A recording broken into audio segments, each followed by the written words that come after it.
This is Paul Burnett interviewing Dr. Alex King for the mining project of the business series. We're at the Lawrence Convention Center in Pittsburgh, Pennsylvania at the Materials Science and Technology Conference. And it's October 13th, 2014, and this is tape 1. Dr. King, welcome. Thank you. And I attended your talk this morning. You gave one of the talks of the plenary session of this conference, and it is on a topic that is very current and in some senses urgent.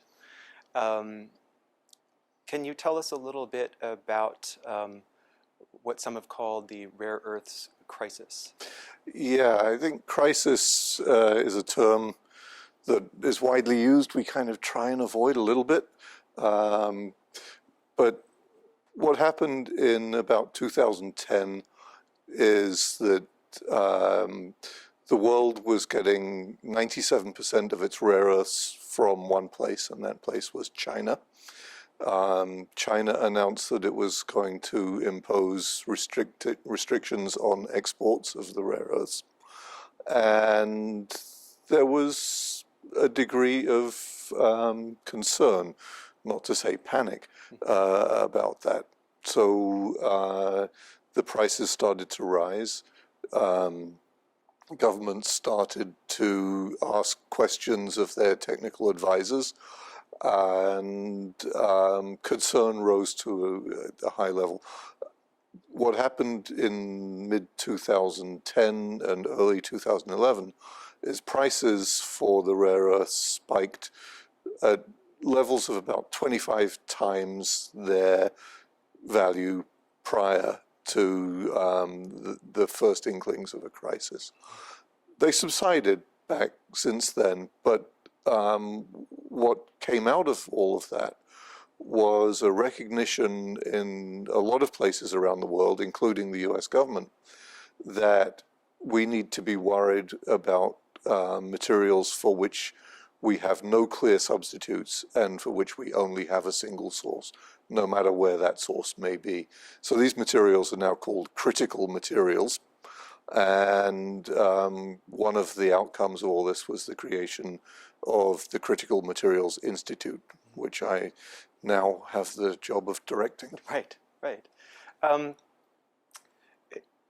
It comes as perhaps a bit of surprise that there was that it was such a surprise. It seems that so yeah, there's unsurprising surprises are the hardest ones of all to deal with, actually. But yeah. So well, just were there Department of Defense departments or officials who were in charge of maintaining an understanding of global supplies of critical elements? Yeah, there is. There's what's called the Defense Logistics Agency, which has the responsibility for making sure that the military in the US, or military of the US, probably more correctly, has all of whatever it needs. From food to boots to clothing, fuel, but fundamentally the materials to make things from. And every year the Defense Logistical Agency is required to make a report to Congress saying that, or reporting to Congress where they have concerns about supplies of any substance, material, whatever, for the coming 12 months. And usually the Defense Logistical Agency has reported that we have sufficient materials available to us for the next 12 months, and that's all they really report. So it's a very narrow statement.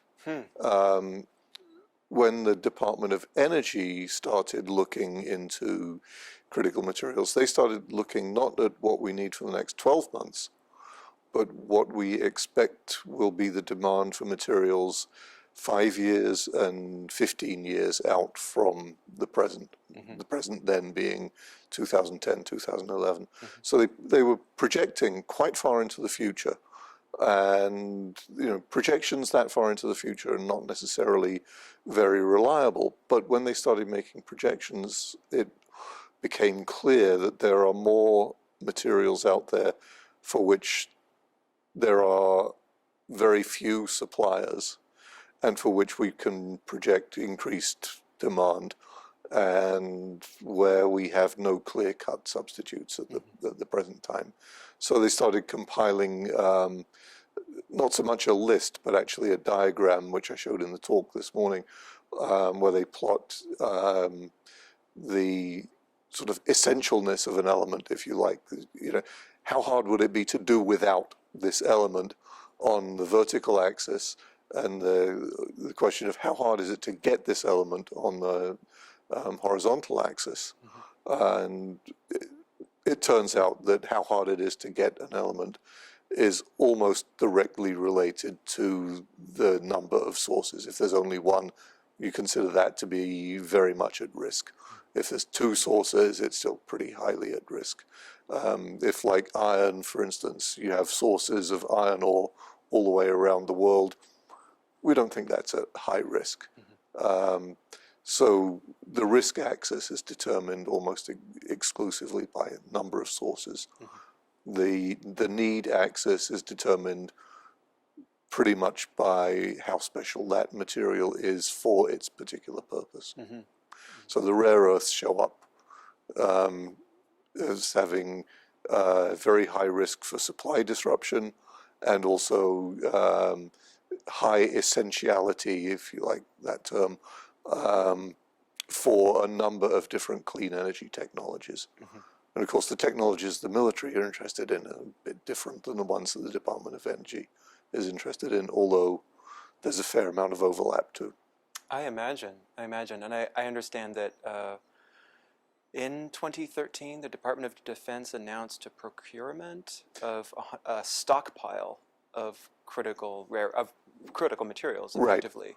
Yeah, they named a few different materials that they deemed sufficiently at risk that they wanted to take some actual action to assure the supply for the next 12 months.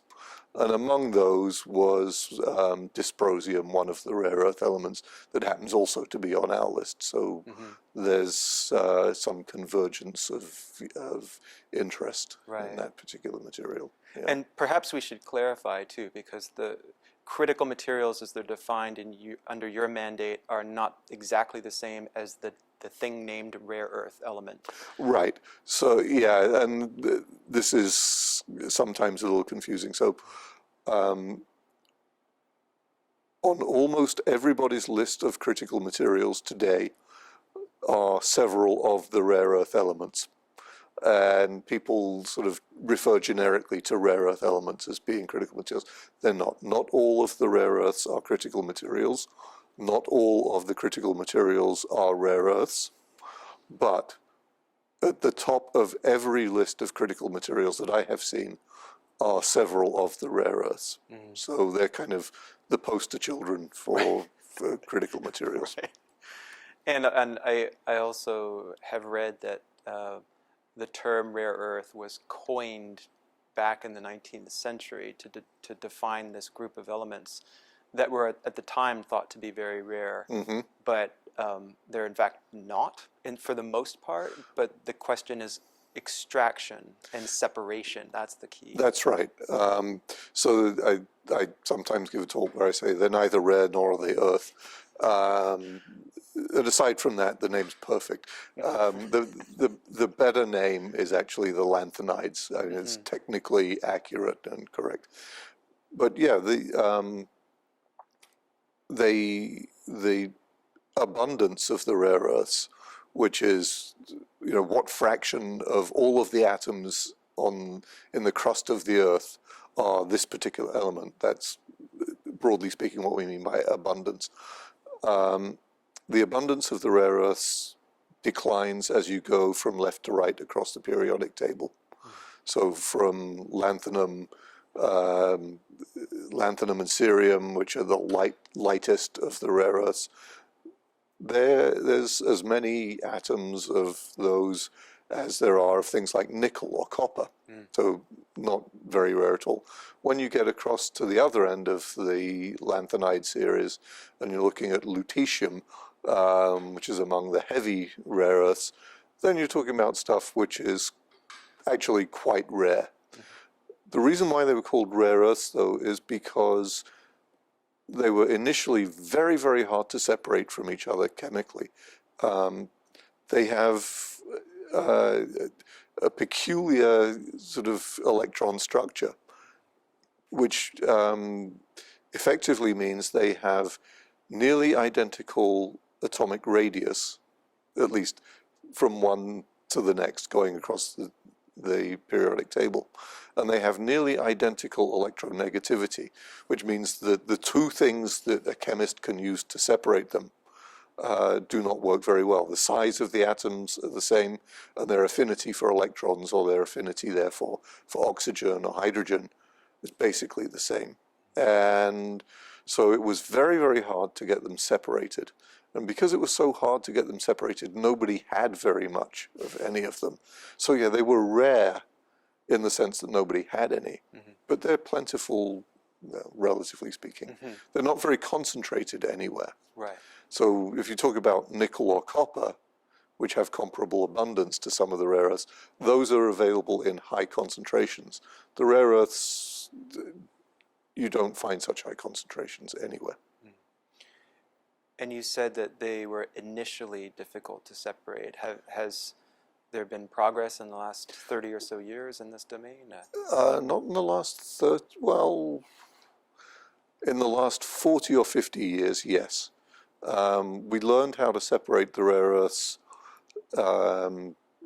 shortly after the Second World War. We learned how to do it on industrial scale after the end of the Second World War.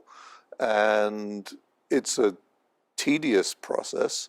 It's not trivial, but it's, it's well understood. We know how to do it. People have been doing it for a long, long time. Okay. But it's chemically fairly obnoxious. Okay. And energy intensive? Yeah, it can be. So there are several stages, right? When you mine ore, you basically dig rocks out of the ground, and then you crush rocks, and then you separate the powders into the stuff you want and the stuff you don't want. And that's as energy intensive as any other mining operation for a metal. It gets to be energy intensive when you dissolve the ore into acid, which is the first stage. Then you've got a mixed solution of all the rare earths, more or less in oxide or ionic form. That's the point at which we separate rare earths from each other, and that's done by a series of solvent extraction steps, and it can take about 400 steps, 400 stages, 400 of solvent extraction. So you're basically mixing organic and inorganic phases together, shaking them up, and hoping that the rare earth you want dissolves preferentially in one over the other. It turns out they do under well-controlled circumstances, but it's not very preferential. So you get a little bit of enrichment in one phase, a little bit of depletion in the other. So then you do it over again and again and again until you get enough enrichment that you can separate. So that takes a lot of time, a lot of chemicals, a lot of acids, a lot of volatile organic compounds. Right. So a lot of opportunities for pollution. Then once you've got them separated, you've still got rare earth oxides, and converting oxides into metal is very energy intensive indeed. It's usually done electrolytically, meaning large amounts of electric current passing through baths of electrolyte and trying to plate out the material you want on one or other electrode. And so it is a difficult process. It's understood. Yeah. It's a difficult process, but it's quite energy intensive and as you said, tedious Yeah. from a mechanical or a chemical engineering perspective. Mm-hmm. But there's also an element of toxicity that is perhaps germane to the question of its production in the United States, for example. Yeah. Could you talk a little bit about that? So the rare earths themselves are not considered highly toxic, with the exception of promethium, which doesn't exist in nature anyway. It's radioactive. But the others are not considered toxic. In fact, you can ingest quite large amounts of them and not have to worry about it. Not that I recommend that. But what is toxic is the acids that are used, and they're usually dissolved in sulfuric or hydrochloric acid at fairly high strengths, and you don't want to be around those. And in the separations plant, you always have large amounts of organic compounds, typically paraffin, frankly, kerosene, which is also not highly toxic, but there's a lot of it. It evaporates and you inhale a lot. But the biggest risk, frankly, is fire. These things are done in not very modern facilities, and where there's a lot of kerosene around. People don't modernize the plant because it tends to burn down before you get to that point. Really? Yeah. That's scary. So getting back to this question of the sort of geostrategic imbalance, if you will, the fact that by the late 2000s, the Chinese had cornered about 97% of the rare earths market. That's right. And back in the 1980s, the United States produced a significant proportion of this, something like 60 or 70%. Yeah, and in fact, the 70s and 80s are referred to in rare earth terms as the Mountain Pass era, because there was a mine at Mountain Pass in California that actually produced the vast majority of the world's supply of rare earths, as much as was needed in those days. That plant closed down in, I think, 2002 and reopened in 2011 in the midst of the crisis, although the company, Molycorp, which owns and runs the mine, actually started work on reopening it before the rare earth crisis was in anybody's viewfinder. Right. So they were working on it. They knew that there was a challenge because of all of the resources coming from China. But what happened in 2002, frankly, is the mine became unprofitable. And it became unprofitable for a number of reasons.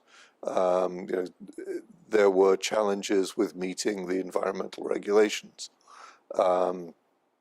There was not, as far as I know, any particular regulation where somebody said, no, you have to stop mining.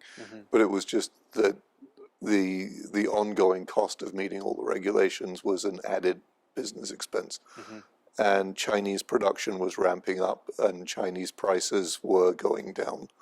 Molycorp at that time could not mine rare earth and sell rare earths for the same prices that the Chinese were and still make a profit. So they closed the mine. Yeah. And soon after that, China basically owned the rare earth world. Well, and it also seems that Molycorp or its predecessor, there's the Molybdenum Corporation. I don't know if it's exactly the same company. Yeah, so the name Molycorp has persisted through many owners. Right. So at one point it was owned by Unocal, it was owned by Chevron, and then a group of former Molycorp Chevron employees actually bought out the resource from Chevron, and then set about trying to reopen the mine. When it closed, I think it was under Chevron's ownership, and this group of managers bought it from the company, and then set it on a track to being reopened. And they had some heat, I suppose, because there had been some pipeline or liner ruptures in the 90s, I think. Yeah, there had been some acid spills, which is not a good thing to happen no matter where you are. It turns out it's in the desert, between Las Vegas and Los Angeles. It's a fairly barren spot, but it's actually a very critical environment for a number of creatures, including the desert tortoise, which is endangered. And you don't want to go around spilling acid in the desert tortoise environment. And and one of the things they have done in reopening the mine is to work very, very hard on control of all of the chemicals used there, and in particular recycling all the water that's used in the mine. Right.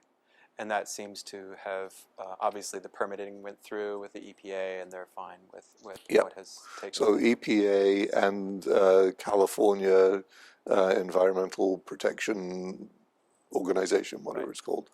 But and Molycorp is very careful to explain that permitting process is tough and fair, and they were happy to go through it. And so this is going to eventually ramp up to the point where it can produce, I think the statistic was like a quarter of the needed supply. Yeah. Is that an ideal? Well, so Project Phoenix, which was the name of this idea to bring back the mine, comes in two phases. One would get it up to around 19 or 20,000 tons of rare earth oxide per year. And the second phase would add almost as much again. So they'd be producing about 40,000 tons, 36 to 40,000 tons per year if both phases come online. They have commissioned phase one.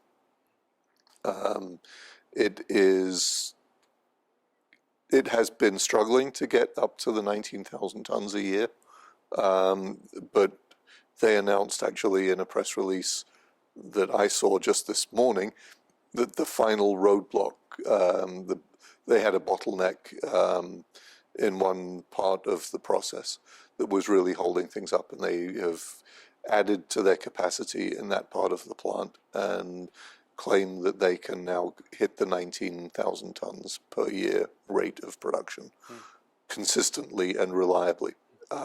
They've hit it, once or twice up to now, but they're now confident they can hit it reliably. The question now is the price of rare earths has fallen back down, and with all the glitches out of the system, can they operate the plant at a low enough cost to stay alive? Is there any conversation with the federal government or the Department of Defense about an infant industry argument about protecting rare earths until such time as the kinks are worked out and they can stand on their own 2 feet in the world market? Not as far as I'm aware. But there's an awful lot of stuff goes on behind the scenes. So. Well, they've committed $130 million to purchasing the stockpile. I suppose that's a start, and I imagine they're probably not going to purchase that from the Chinese. I think they'll purchase it from wherever they can get it. Right. Yeah. Okay.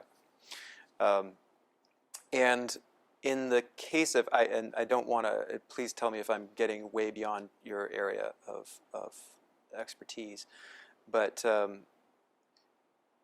the claim about there are several sort of proximate causes for the,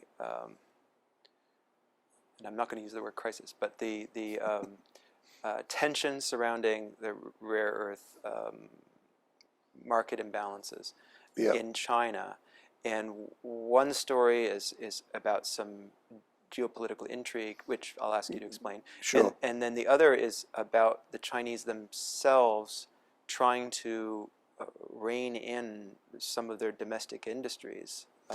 So could you explain Yeah. those two? So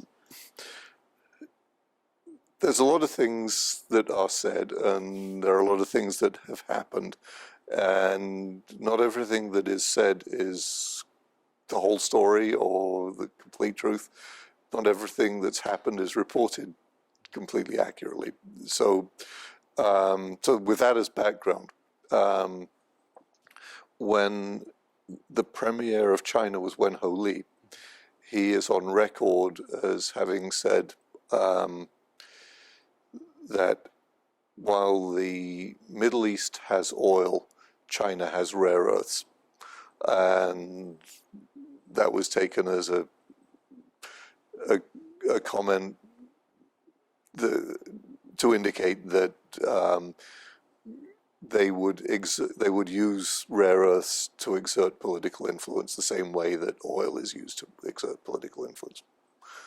The comment went without very much discussion for a while, but people remembered it when the Senkaku fishing boat incident occurred back in 2010, where the Japanese Navy arrested a Chinese trawler for fishing in disputed territorial waters.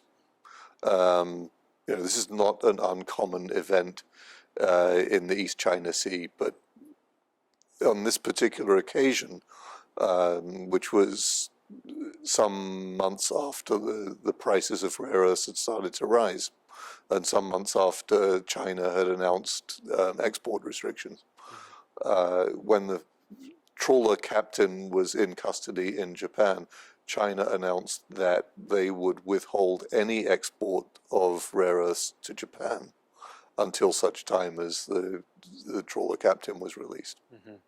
And this was a serious threat because China is one of the biggest users of rare earths in its manufacturing industry.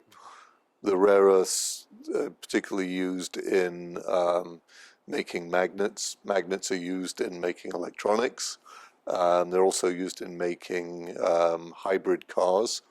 And I think that Japan is determined that it will not lose its dominance in the hybrid vehicle area. So this was a very serious threat. It was a clear signal to the world that China was willing to use its ownership of rare earths to get what it wants diplomatically. Well, diplomatically may not be quite the right word in this case.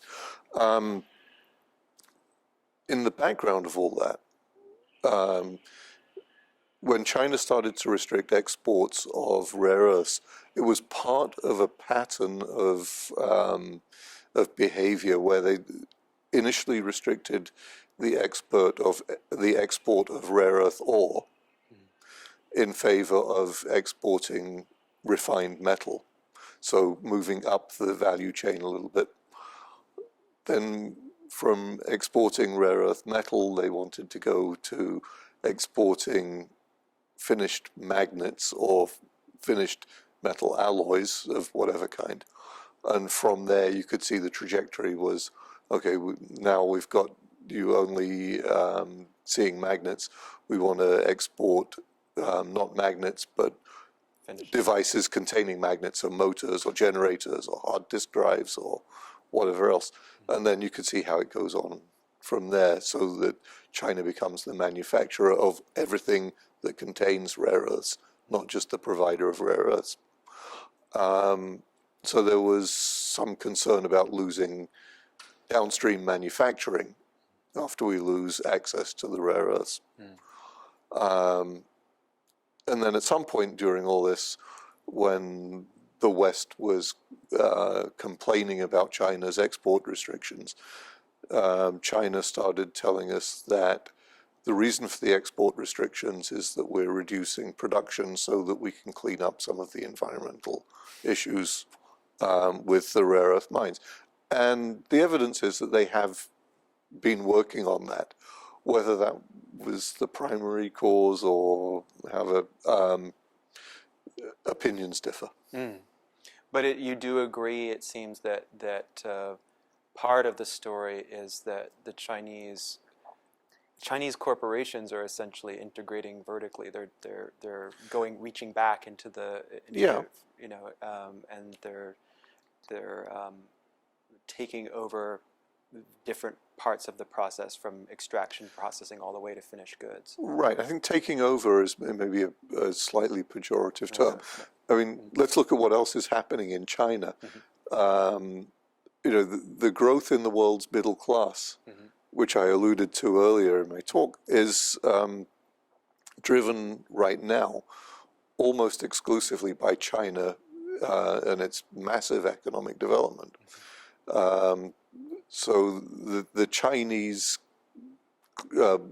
poverty, poor classes in China are vanishing as China becomes a more middle-class nation, becomes a manufacturing nation, provided to the rest of the world. What happens then, of course, is that all of those Chinese citizens who have more to their life than just tilling fields or planting rice want more goods, and they want telephones, and they start with electrically assisted bicycles and very quickly move to motor scooters and mopeds, and quickly from there on to cars.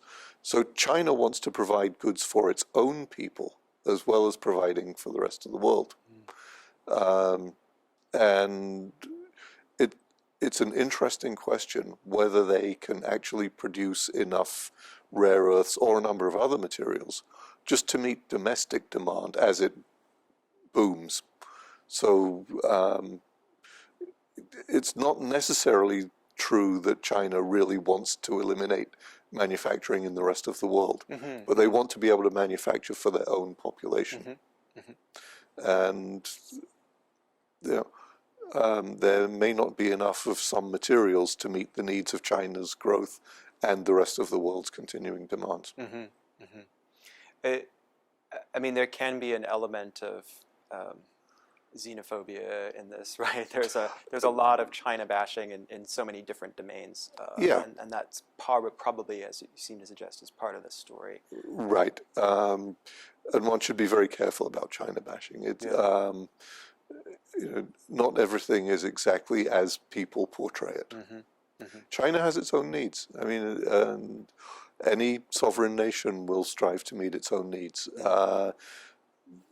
That doesn't necessarily excuse all of the behavior, but you have to understand where China is coming from, and the incredible rate of economic growth that's going on there, which frankly could be a benefit to the rest of the world too. Right.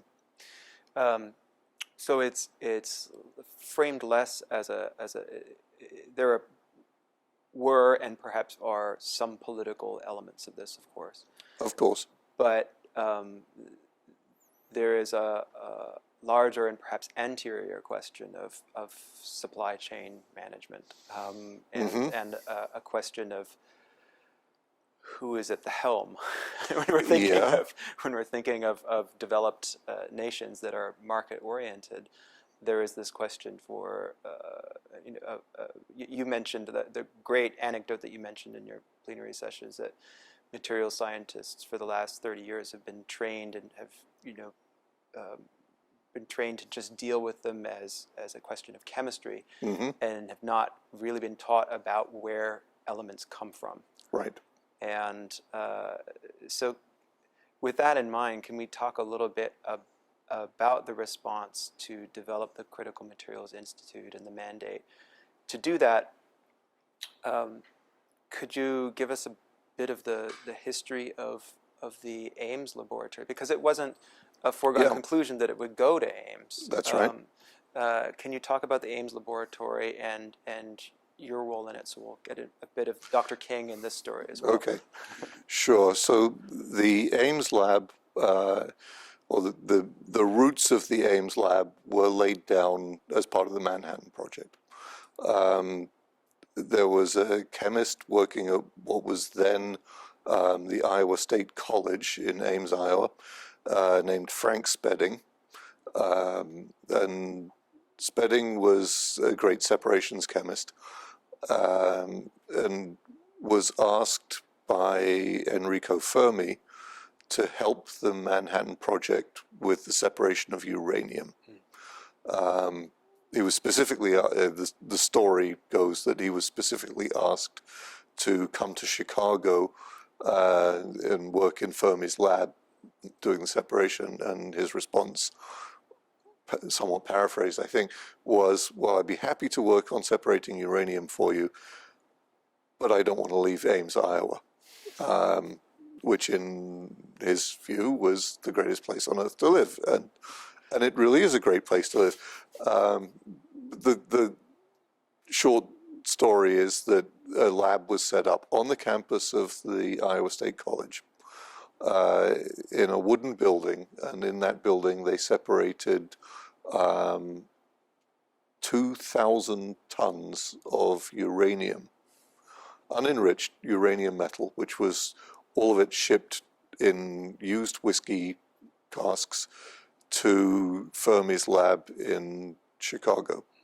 So that was the beginning. And at the end of the Second World War, after the success of the Manhattan Project and so on, the then Atomic Energy Commission decided that it had built this great resource through the Manhattan Project and it needed to do something with it. And they came up with this idea of national labs. So the Ames lab was established as a national lab in 1946 or 47. I'm not sure I have the date right. But the lab was set up then. Frank Spedding was the founding director of the lab. The lab started to work on separating rare earths, which was how that's the very first step in how we got to where we are. So from that day forth, we've really had a center of expertise and excellence in rare earth science. We separated the rare earths. We have the purest rare earths on the planet in one of the labs in one of our buildings. And if anybody wants to do research on rare earths, they either come to the Ames lab to do it, or they buy our material to do it in their own lab. So when a crisis emerged around rare earths, there was an assumption that the Ames lab would be part of the response. Mm.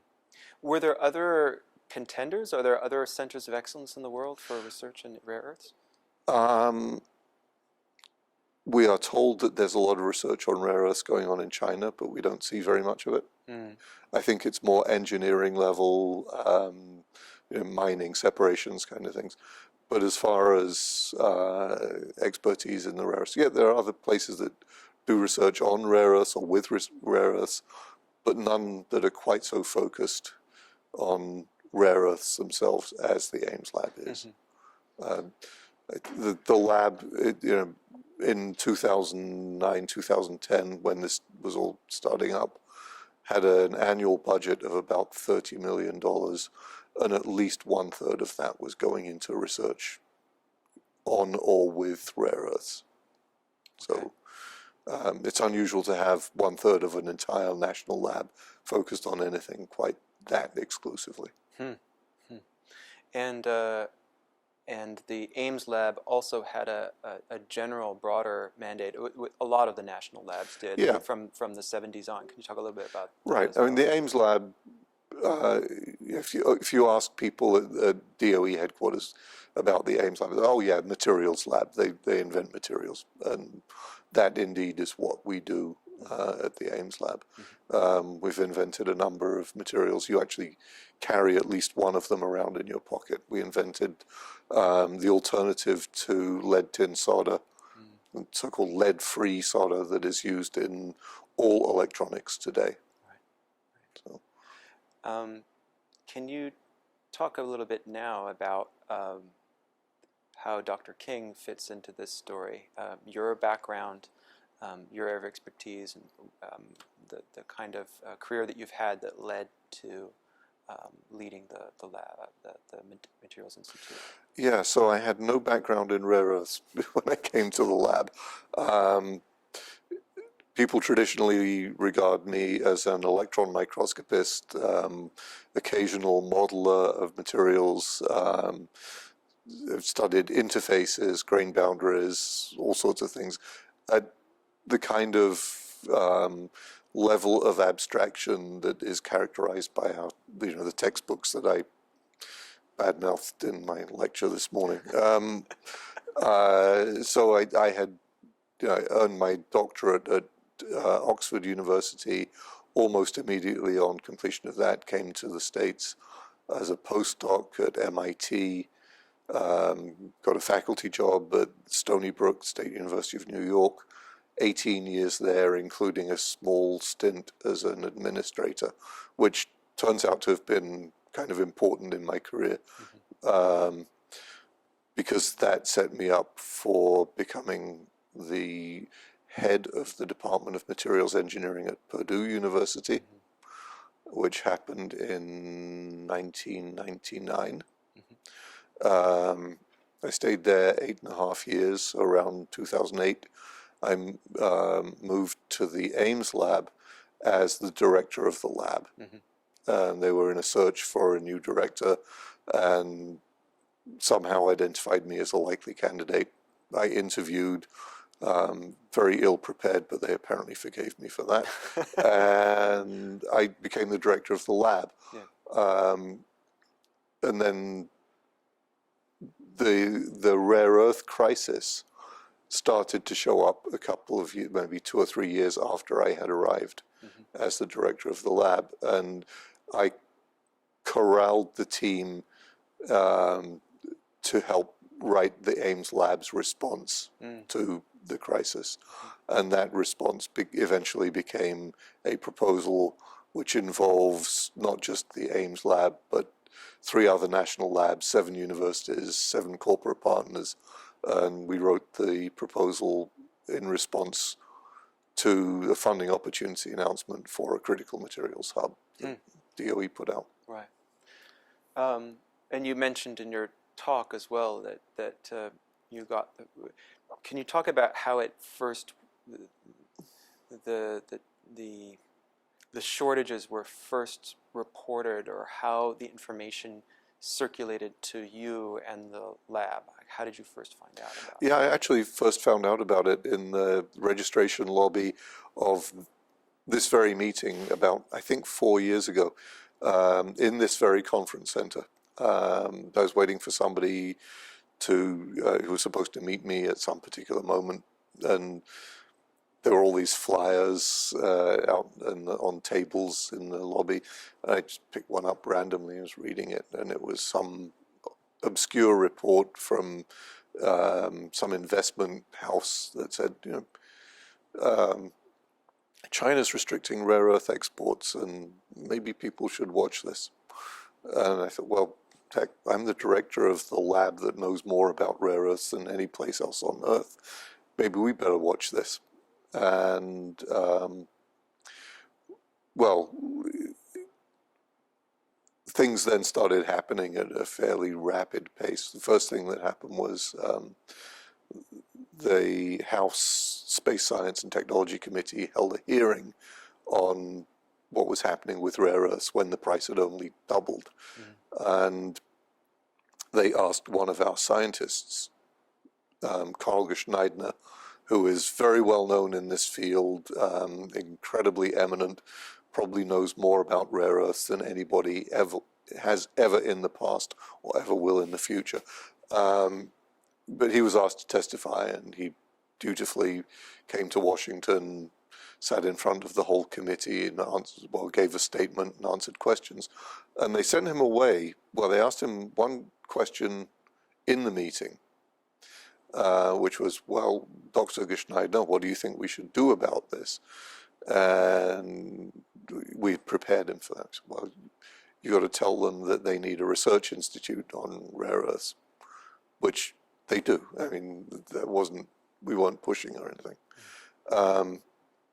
But then they came back with another question that he wasn't prepared for. And when you're not prepared for a question, they allow you to take it as a question for the record, or QFR, meaning take that one home, think about it, and send us a response within 7 days.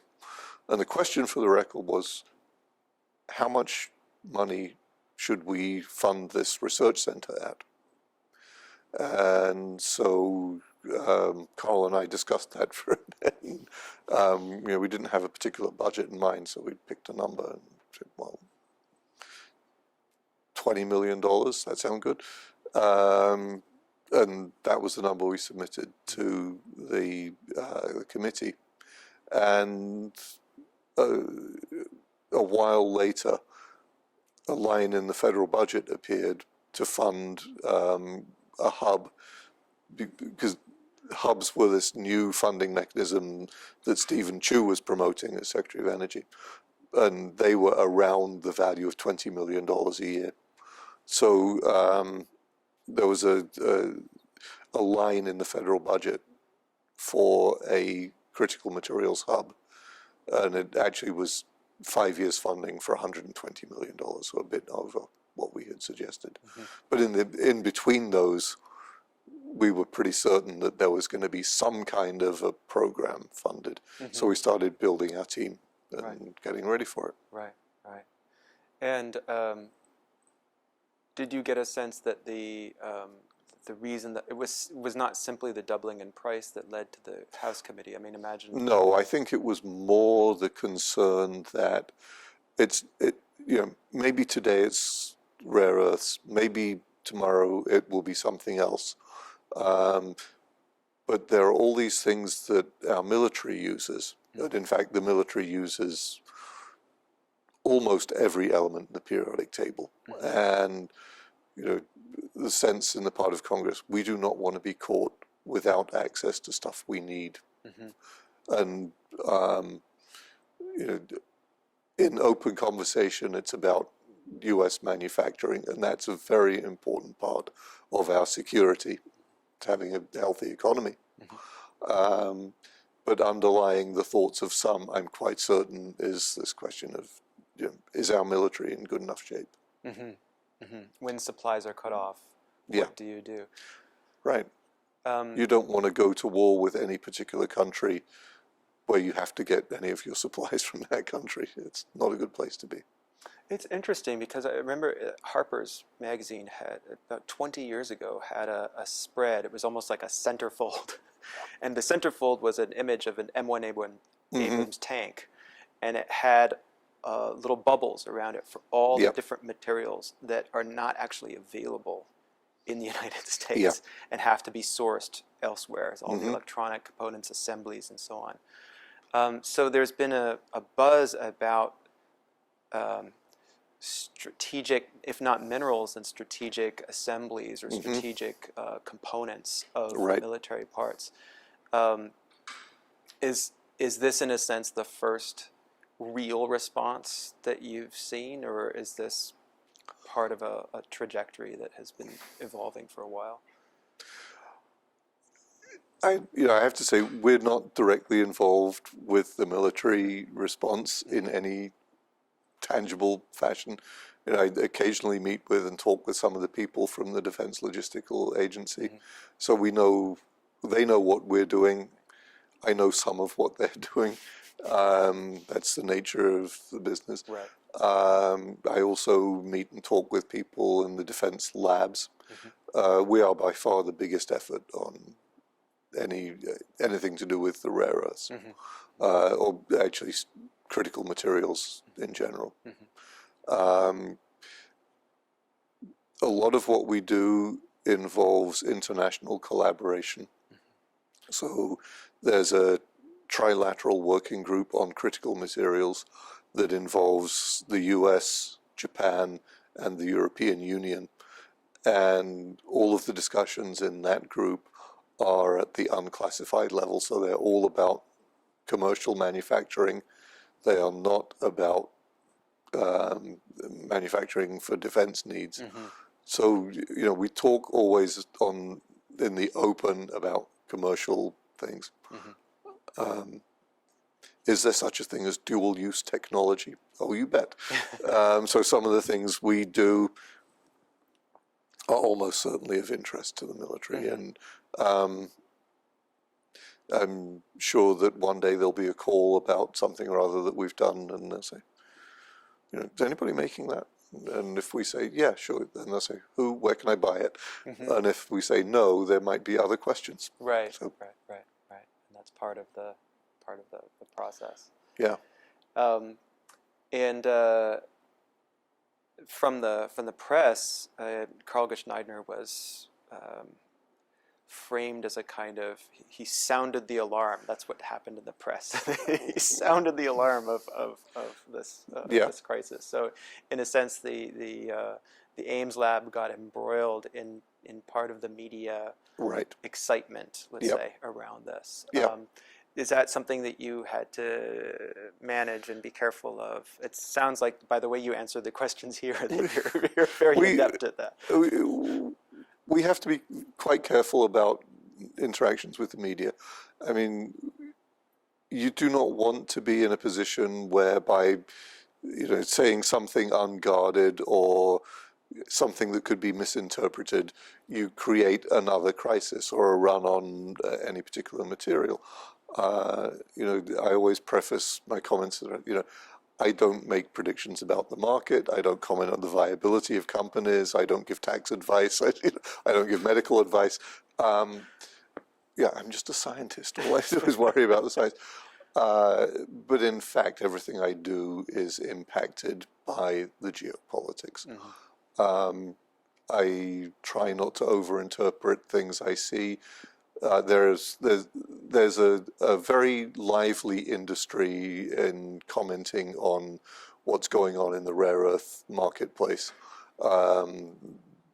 People will sell you very costly subscriptions to information services to tell you things, and I have various news alerts, and I see people commenting about this and that, and some of it, well, not quite right, and some of it, well, it's speculation or it's wishful thinking. And you have to sift through it all, but I try not to contribute to any of that.